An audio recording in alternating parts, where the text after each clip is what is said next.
आपको जरा ये भी बता दें कि मुसलसल बारिशों और सैलाबी सूरत हाल के बाद, फ्लड्स के बाद आज सुबह से बहाली का काम या जो ऑपरेशंस थे वो शुरू कर दिए गए हैं। जम्मू म्युनिसिपल कॉरपोरेशन की जानिब से भी जानकारी दी गई है, डिस्ट्रिक्ट एडमिनिस्ट्रेशन ने भी जानकारी दी है कि जम्मू के मुख्तलिफ इलाकों में घरों की, नालियों की, मोहल्लों की, कोचों की या जो अंदरूनी रोड्स थे, लिंक्स थे, जहां जहां नुकसान पहुंचा है, बहाली का अमल तेज कर दिया गया है।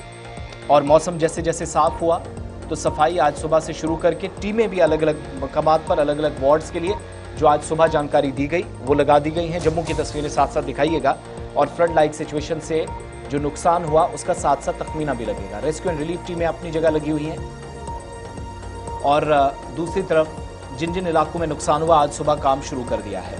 आज मौसम साफ हुआ है, दरियाए झेलम की तरह तवी भी खतरे के निशान से नीचे चली गई है और नॉर्मल है। हालांकि पिछले दिनों के मुकाबले ज्यादा है लेकिन फिर भी थोड़ा फर्क है। और इन 3 दिनों के दौरान कई पुल, राब्ता सड़कें, घर, इन सब का नुकसान होते हुए हमने देखा। और 124 एनडीआरएफ के जो एहलकार हैं उनको भी जम्मू लाया गया। 22 टन लोड जो एनडीआरएफ का था वो जम्मू पहुंचा, एयरलिफ्ट किया गया हिंडन से जम्मू। एयरफोर्स को इस्तेमाल किया गया और चिनूक हेलीकॉप्टर्स का इस्तेमाल हुआ। C-130 और IL-76 का इस्तेमाल भी किया गया। 6 MI-17 हेलीकॉप्टर्स का इस्तेमाल किया गया। इंडियन एयरफोर्स की मदद ली गई। इन रिलीफ ऑपरेशंस के दौरान 5 बजे तक ऑलमोस्ट मैक्सिमम एरियाज को एक तरह से सैनिटाइज कर लिया गया था। फिर रिलीफ मटेरियल की जहां तक बात है तो पीने का पानी, खाने की जो आइटम्स थी, NDMA की और बाकी जो लोकल अथॉरिटीज थी, इंडियन एयरफोर्स स्टैंड बाई पे थी, लगातार पहुंचाने का काम चल रहा था। और कोशिश ये थी कि जो प्रभावित इलाके हैं जहां नुकसान ज्यादा हुआ है पहले वहां पहुंचा जाए। ये सारा सिलसिला हमने एक एक करके देखा। अब अलग अलग जगहों की इस वक्त की सिचुएशन क्या है। पहले जम्मू में विद इन सिटी जहां नुकसान पहुंचा या आउटस्कर्ट्स में हालात क्या है जरा समझते हैं। शिल्पा शर्मा हमारे साथ जम्मू से ज्वाइन की हुई हैं। सांबा आपको लिए चलेंगे, ऋषि खजूरिया हमें ज्वाइन कर रहे हैं और उसके बाद रंजीव मेहता कठुआ के अंदर, क्योंकि जम्मू क्षेत्र के अंदर इंटीरियर बेल्ट में सबसे ज्यादा नुकसान अगर जम्मू के बाद कहीं हुआ तो वो कठुआ और सांबा के अंदर हुआ फ्लड लाइक सिचुएशन से भी। कई एक इलाकों में लोगों को रेस्क्यू करना पड़ा, इमरजेंसी लाइक सिचुएशन थी और कई लोगों की जानें भी गई पिछले 2 हफ्तों के दौरान। शिल्पा, जम्मू के अंदर आज सुबह ये जानकारी दी जा रही है कि ऑपरेशन शुरू कर दिए गए हैं, GMC अलर्ट है, बाकी सारी चीज़ें GMC की तरफ से भी इन्फॉर्म कर दिया गया। ओवरऑल अभी तक 7,000 प्लस घरों के नुकसान पहुंचने की खबरें, अनऑफिशियल रिपोर्ट्स हैं ये सारी चीज़ें। लेकिन जिन जिन इलाकों में आप ग्राउंड जीरो पे गई, कल के मुकाबले सिचुएशन आज सुबह थोड़ी बेहतर हुई, क्योंकि कल मैक्सिमम एरिया से एक शिकायत मिली कि एडमिनिस्ट्रेटिव पार्ट पर अलर्ट्स तो जारी किए जा रहे थे लेकिन रिलीफ की या ऑपरेशंस की जहां तक बात आई तो टीमें काफ़ी लेट पहुंच रही थी, जिस पर कल नाराज़गी का इजहार चीफ मिनिस्टर की तरफ से भी किया गया। क्या सिचुएशन आज सुबह है? देखिए, मौसम बेहद बेहतर हो चुका है। कल से जो है वो बेहद बेहतर इस समय मौसम देखने को मिल रहा है। सबसे पहले तवी नदी की बात करें तो जलस्तर कम हो चुका है। जो यानी कि निशान है वो उससे कम जो है वो इस समय देखने को मिल रहा है। और इस समय अलग अलग इलाकों की बात करें तो देखिए, जम्मू म्युनिसिपल कॉर्पोरेशन के द्वारा जो है वो वहां पर गाड़ियां पहुंचाई जा रही है और नालों या फिर घरों के अंदर जो पानी जा चुका है, मलबा जा चुका है, वो वहां से जो है वो निकाला जा रहा है। इसके अलावा डिस्ट्रिक्ट एडमिनिस्ट्रेशन के द्वारा जो है वो बीती रात को गुर्जर नगर इलाका जो कि ज्यादा इफेक्टेड हुआ था, वहां पर खाने का सामान, पानी का सामान और सब सामान वहां पर जो है वो पहुंचाया गया है ताकि उन फैमिलीज को जो है वो राहत मिल सके। इसके अलावा इस समय पूरी तरीके से काम किया जा रहा है ताकि जिन भी लोगों को ज्यादा नुकसान पहुंचा है वहां से जो है वो घरों से पानी जो है वो निकाला जा सके। और इसी के अलावा अगर मैं बात करूं तो आप देखिए, जहाँ पे ट्रेनों को कल जो है वो रद्द कर दिया गया था और आज एक विशेष ट्रेन जो है वो चलाई जा रही है। जम्मू से दिल्ली की तरफ ये ट्रेन जो है वो चलाई जा रही है। विशेष ट्रेन है जो कि यात्री फंसे हुए थे उन यात्रियों को जो है वो वहां पर यहाँ से जो है विशेष ट्रेन में भेजा जाएगा। इस समय जम्मू शहर में जो भारी नुकसान इन बीते 2 दिनों में देखने को मिला है, कहीं न कहीं आम जनता बेहद गुस्साई भी नजर आ रही थी। लेकिन इस समय अगर बात करें तो पूरी तरीके से डिस्ट्रिक्ट एडमिनिस्ट्रेशन जो है वो काम करती हुई नजर आ रही है। अफेक्टेड एरियाज में जो है वो राहत सामग्री वहां पर पहुंचाने का काम किया जा रहा है ताकि लोगों को थोड़ी बहुत जो है वो राहत मिल सके। हमने ये भी देखा कि रोड्स बहुत ज़्यादा डैमेज हुई हैं, पुल को तो नुकसान पहुंचा लेकिन उसका हम देख रहे हैं ऑल्टरनेट है। लेकिन जिन इलाकों में इंटरनल लिंक रोड्स या जहां से हम देख रहे थे with in district mini bus service चलती है, ट्रांसपोर्टेशन का एक पूरा सिस्टम है, वो प्रभावित ना हो। आज थोड़ा सा समय लेकर प्रशासन उसके बाद कोई फाइनल डिसीजन की तरफ जाएगा, या हम नॉर्मल एक्टिविटीज सुबह से देख पा रहे हैं जैसा 25 से पहले हम देख रहे थे with in city?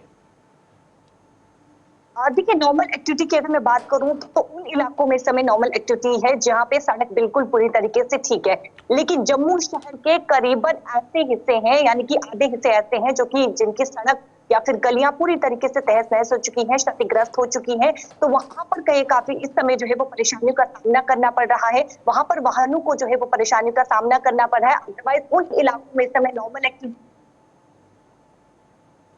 Ji activity है जो कि इफेक्टेड है। अगर गुजरनगर की बात करें, वहां पर 2 ट्यूब से जो है वो नॉर्मल एक्टिविटी वहां से हो रही है, वाहनों की आवाजाही हो रही है। विक्रम चौक की बात करें, 2 ट्यूब है, वहां से भी नॉर्मल एक्टिविटी हो रही है, वाहनों की आवाजाही हो रही है। भगवती नगर जो पुल इफेक्टेड हुआ है, वहां पर वाहनों की आवाजाही बंद कर दी गई है। तो अगर ओवरऑल की बात करें तो उन एरियाज में जो है वो पूरी तरह से नॉर्मल एक्टिविटी देखने को मिल रही ये भी है, बताइएगा, जहां जो ज्यादा तबाही नुकसान जो है वो नहीं हुआ है। हमने इस बार देखी उससे बदतर तबाही हमने 2014 में भी देखी, लेकिन फिर कई इकदाम उठाए गए थे, पॉलिसीज बनाई गई थी, प्लान्स बनाए गए थे कि आइंदा की इस तरह की सूरत हाल ना हो, अगर कभी फ्लड लाइक सिचुएशन होती है तो नुकसान ना हो। लेकिन हमने देखा कि इस बार भी हम नुकसान को नहीं बचा सके। 700 से ज़ायद घर जो है वो तबाह हो चुके हैं, पुल टूटे हैं, सड़कें टूटी हुई है। तो क्या माना जाए, क्या यही माना जाए कि जो 2014 में उसके बाद प्लान बना था उस पर कहीं ना कहीं अमल नहीं हुआ है, यही वजह है कि इस बार भी नुकसान से दो चार होना पड़ा?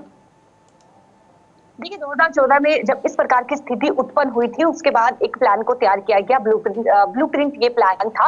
उसके बाद इस प्लान को तैयार किया गया, लेकिन इसमें अमल नहीं किया गया। हालांकि वो कागजी डॉक्यूमेंट में जो है वो देखने को मिला और वहीं पर जो है वो दबकर रह गया, लेकिन इसके आगे काम करना जो है वो कहीं न कहीं अधिकारियों ने जरूरी नहीं समझा और इस समय वही स्थिति जो है वो बीते 2 दिन देखने को मिली।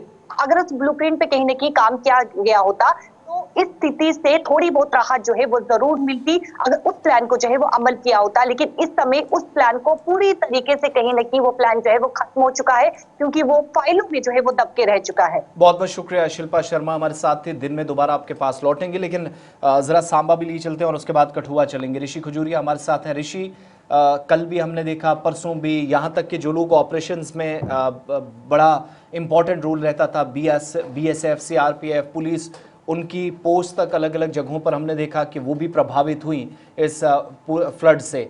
आज एक तो वो जिन एरियाज़ में सबसे ज़्यादा पानी दाखिल हुआ, थोड़ा फ़र्क है, और जिन लोगों को रेस्क्यू किया गया था, क्या उनके हालात हैं, उन तक प्रशासन पहुंच पाया, फूड आइटम्स और बाकी सारी चीज़ें पहुंची कल जहां अफरा तफरी का माहौल सुबह सुबह था?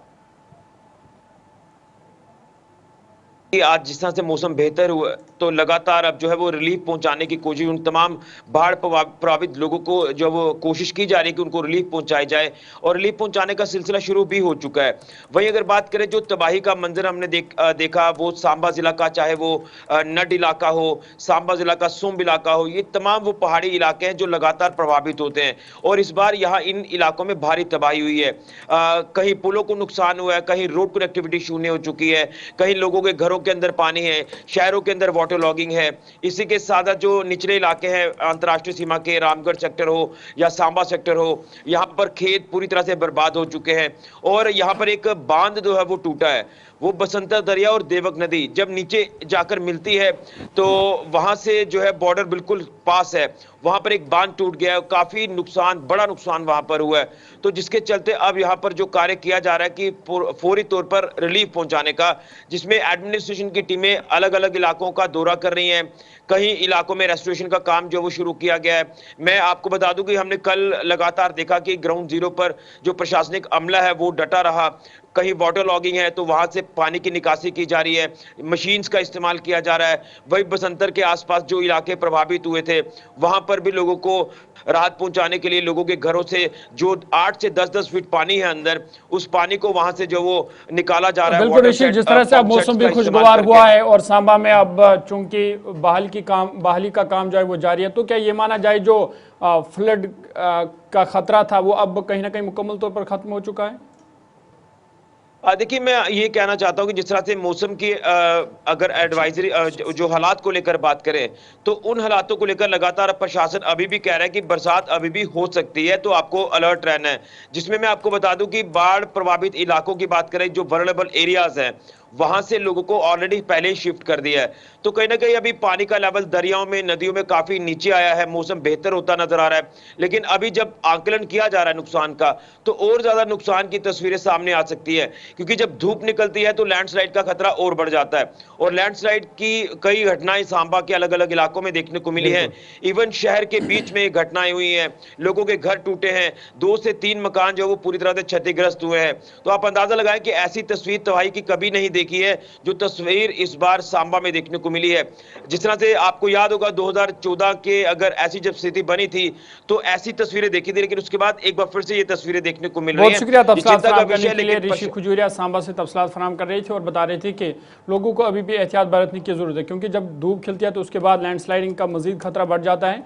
तो इसलिए आप गैर जरूरी सफर से इज्तिनाब करिए। कुटवा आपको लिए चलेंगे, क्योंकि कुटवा में भी हमने इस बार देखा कि बड़े पैमाने पर तबाही मची, पुल टूटा और उसके बाद जो जम्मू पठानकोट शाहरा है वहाँ पर भी ट्रैफिक मुतासर हुआ। कई लोग के घरों के अंदर पानी दाखिल हुआ और रेस्क्यू टीमों को भी हमने देखा कि जिन्होंने कई लोगों की जान बचाई। कुटवा से रंजू मेहता हमारे साथ ज्वाइन करेंगे।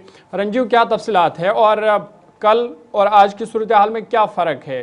क्या जो हम देख रहे थे कि पानी लगातार बढ़ता जा रहा था, क्या उसमें अब कमी देखी जा रही है? और जिन लोगों को इवैक्यूएट किया था, क्या उनकी वापसी की इजाज़त अब उन्हें दे दी गई है?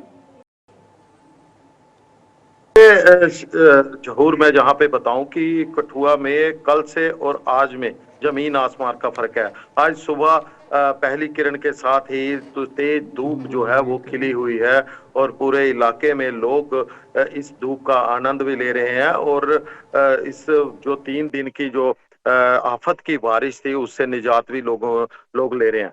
बात करूं इस इलाके बाद जहां पर राहत कार्य जो है वो कल दोपहर के बाद जैसे मौसम साफ हुआ राहत कार्य शुरू कर दिए गए थे।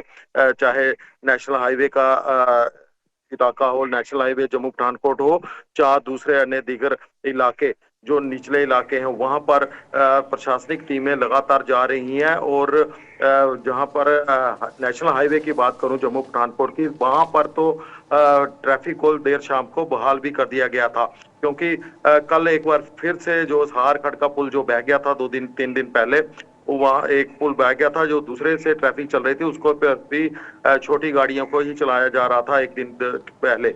लेकिन कल दोपहर को फिर टेस्टिंग हुई और उसके बाद फिर बड़ी गाड़ियों को वहां से छोड़ दिया गया। लखनपुर की बात करूं तो वहां पर सबसे गंभीर हालात कल तड़के सुबह देखने को मिले, क्योंकि पिछली रात जो थी वहां पर रात को 1 बजे जैसे ही रंजीत सागर डैम का खतरे के निशान से ऊपर पहुंचा तो उसके 6 गेट खोल दिए गए और 3 लाख क्यूसेक पानी से अधिक पानी वो छोड़ दिया गया, जिसके चलते माधोपुर के बैराज के गेट भी जो है वो परसों खोले गए थे।